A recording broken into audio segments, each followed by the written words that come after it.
এই 4 মাসের মধ্যে আমাদেরকে এইভাবে মিছিল মিটিংয়ে নামতে হবে এমন চিন্তা আমরা করি নাই।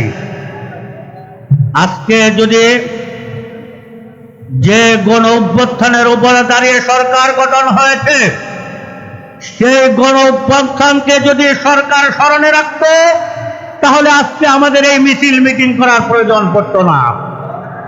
সরকারকে মনে রাখতে হবে যে জনগণ, যে ছাত্র জনতা গণ অভ্যুত্থান ঘটিয়ে 17 বছরের ফ্যাসিস্ট সরকারকে দেশ থেকে বিতাড়িত করতে সক্ষম হয়েছে, আগামীতে যদি আবারও ফ্যাসিস্টের পথে কেউ হাঁটে, তাদেরকে বিতাড়িত করতে সময় নেবে না।